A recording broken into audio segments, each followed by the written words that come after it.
Hello everyone and welcome to Prof Talks. In today's presentation, we will be reviewing Ipca Laboratories Indore USFDA 483 observations for the inspection that was conducted in June 2023. There are total 8 483 observations, so let's learn from them. The inspection was conducted from 15th June 2023 to 23rd June 2023, which constitutes 7 working days.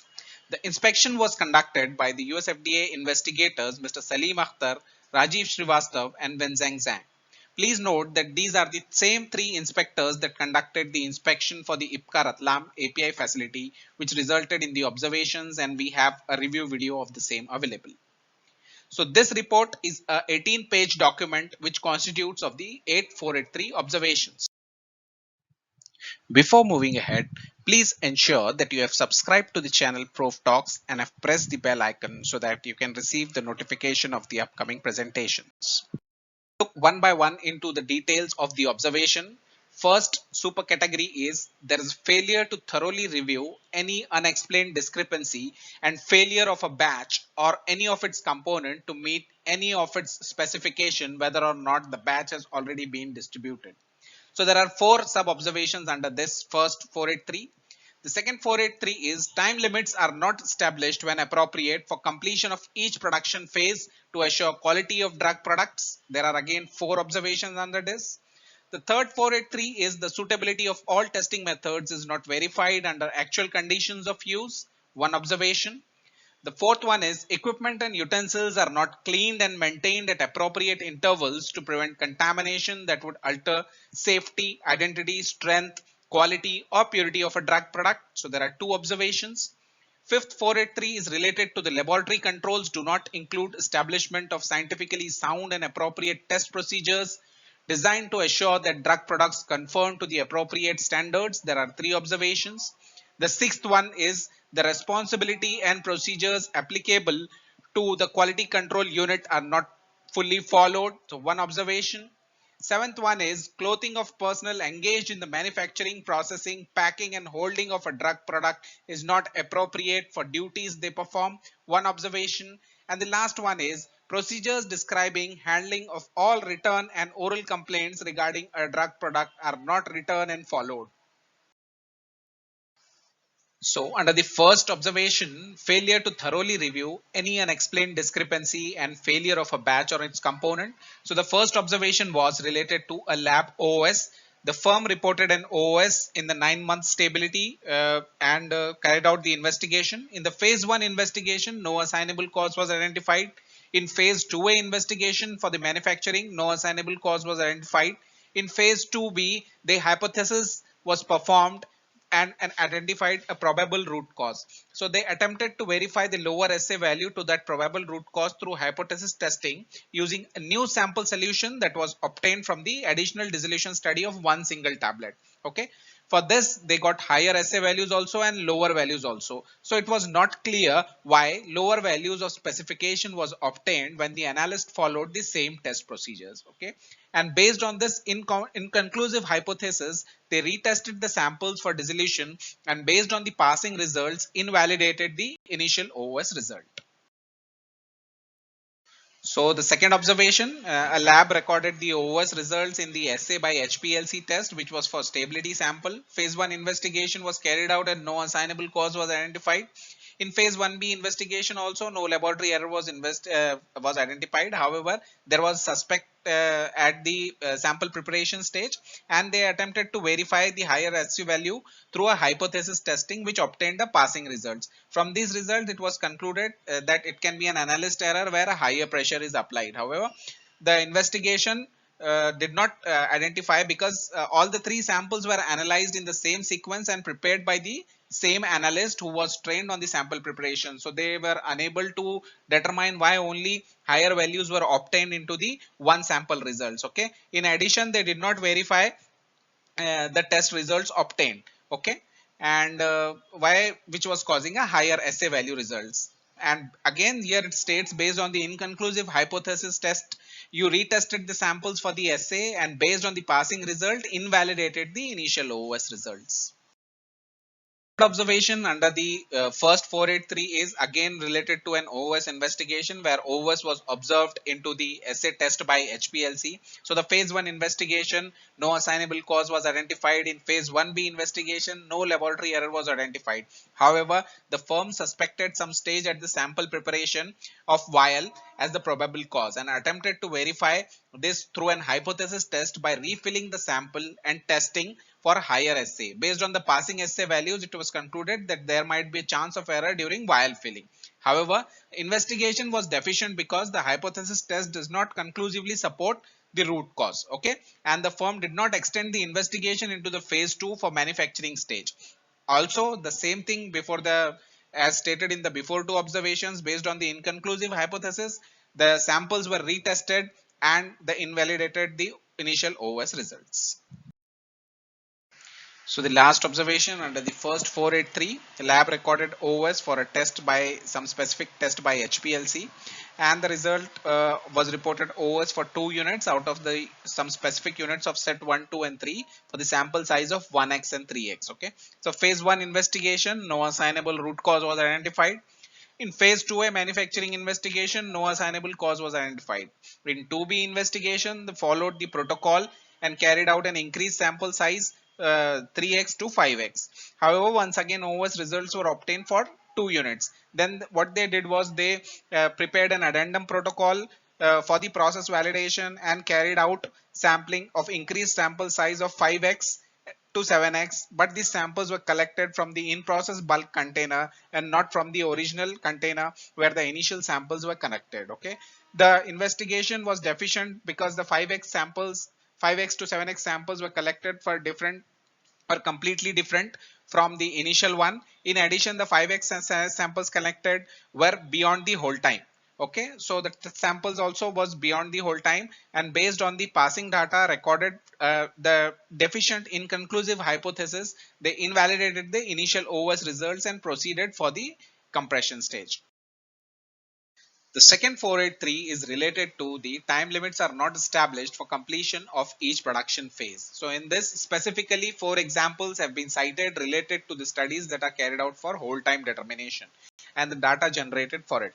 The firm conducted an hold time study and collected samples for the hold time study from the in-process bulk container IBC 057 at the completion of particular stage and analyzed the sample for appearance and assay. Okay, the only data the firm collect is for the sample collected from MFG 005. However, the samples that are stored in IBC 057 is not analyzed and they are further used for compression.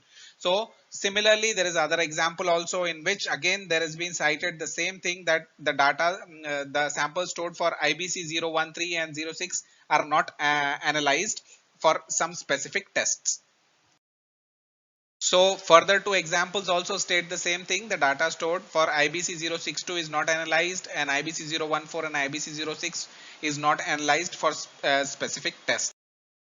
Now for this 483, the 483 states that the firm's general manager of quality assurance stated that the data recorded for the specific test is extrapolated for the whole time sample. Okay, the whole time study data is inadequate from the process validation stored in the IBC bin that was actually used in the drug product manufacturing. So the firm has reported around 12 OOS between 2020 and 2023 related to assay, content uniformity and dissolutions, and have invalidated 10 of the OOS. Some of the drug products are implicated with assay related OS results indicating but not limited to the specific tablets. So here specifically the problem is with reference to the extrapolation of the data, the generation of the data and the samples that are collected and tested with reference to the whole time studies. Moving to the observation 3, the suitability of all testing methods is not verified under actual conditions of use. So the firm uses UV method to quantitate the release of drug in the dissolution testing of the drug products. Okay, the sample sequence described in the UV method, one blank, one standard and one sample for the drug product, did not establish the system suitability whenever the method has been used. Okay, so without demonstrating system suitability, all the dissolution data are invalid.